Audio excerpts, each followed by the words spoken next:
ایک honest police افسر کی وجہ سے پورا ادارہ چینج ہو سکتا ہے. یہ میرا بلیف ہے اور یہ آپ کا بھی بلیف ہونا چاہیے. اصحاب کہف 7 لوگ تھے, 7 لوگ.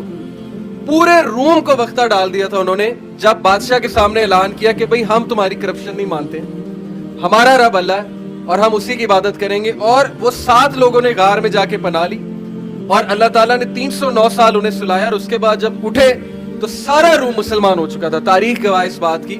کیا اللہ تعالیٰ میسج دے رہا ہے کہ جب نوجوان تحریک پکڑتے ہیں تو معجزات ہوتے ہیں, جب نوجوان تحریک پکڑتا ہے تو معجزات ہوتے ہیں, اور معجزہ ہوا.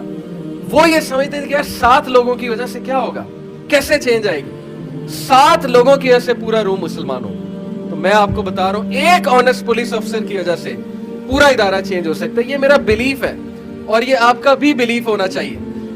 ایک موسیٰ تھا, ایک موسیٰ علیہ السلام, اور انہوں نے کہا مجھے اللہ ایک ساتھی دے دے. کوئی پیسے نہیں مانگے, کوئی ریسورسز نہیں مانگی, کہا کہ مجھے ہارون دے دے میرا بھائی. وہ پوری دعا ہے نا, ربی اشرح لی صدری ویسر لی امری واحلل عقدۃ من لسانی یفقہوا قولی واجعل لی وزیرا من اہلی ہارون اخی. اے اللہ مجھے ایک ساتھی دے دے, ہارون دے دے. 2 بندوں نے فرعونیت گرا دی, 2 بندوں. تو یہ مثالیں ہمارے لیے ہیں کہ جب اللہ ساتھ ہے تو پھر سب کچھ ساتھ ہے. سیرت کیا بتاتی ہے ہمیں, ہم سیرت پڑھتے ہیں, آپ سب پڑھتے ہیں ماشاءاللہ. سیرت کیا بتاتی ہے کہ کوئی سازش نہیں چھوڑی انہوں نے ہمارے نبی کے خلاف. ایک سازش کر کے دیکھ لی, ان کو نعوذ باللہ کہا جی مجنون ہے, شاعر ہے, کاہن ہے, پروپیگنڈا کر لیا. مکہ سے جو ہے وہ کہہ دیا کہ جاؤ, ہجرت کرا دی. لیکن اینڈ میں کامیاب کون ہے, کون گھٹنوں میں آ کر بیٹھ رہا ہے, ابو سفیان. بعد میں ماشاءاللہ مسلمان ہو گئے ابو سفیان رضی اللہ عنہ. کیا مثال ہے کہ جب اللہ تمہاری سائیڈ پہ ہے نا تو پھر دنیا کی سب سے طاقتور پاور تمہارے ساتھ ہے, پھر چھوڑ دو ٹینشن. اور یہاں میں ابن تیمیہ کا ایک کال آپ سب کو سنانا چاہوں گا جو مجھے بہت اسٹرینتھ دیتا ہے. جب بھی کوئی مشکل آتی ہے مجھ پہ, کوئی فائنینشیل لاس آتا ہے, انسان کو مالی نقصان ہو جاتا ہے, زندگی میں بیماری آ جاتی ہے, کوئی گھریلو پریشانی آ جاتی ہے, کوئی دشمن آ جاتا ہے, بہت کچھ آئے گا, لیکن ان کا ایک کال مجھے بڑی اسٹرینتھ دیتا ہے. انہوں نے کہا what can my enemies do to me, میرے دشمن میرا کیا بگاڑ سکتے ہیں.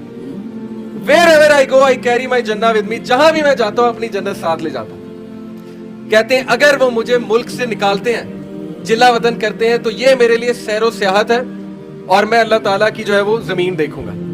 اگر وہ مجھے جیل میں بند کرتے ہیں تو یہ میرے لیے سولیٹیوڈ ہے, اکیلا پن ہے, جہاں بیٹھ کر میں اللہ اللہ کروں گا, ذکر کروں گا, اللہ کے قریب ہوں گا. اور اگر وہ مجھے مار دیتے ہیں تو میں شہید ہوں گا اور سیدھا اللہ سے ملوں گا, جنت جاؤں گا. تو میرا بگاڑ کیا سکتے ہیں میرے دشمن. ایسی قوم کو کوئی نہیں ہرا سکتا, یقین کریں.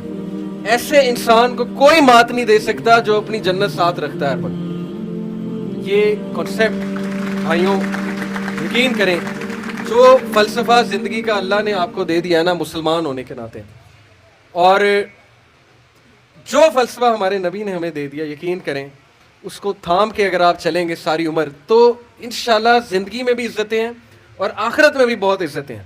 اور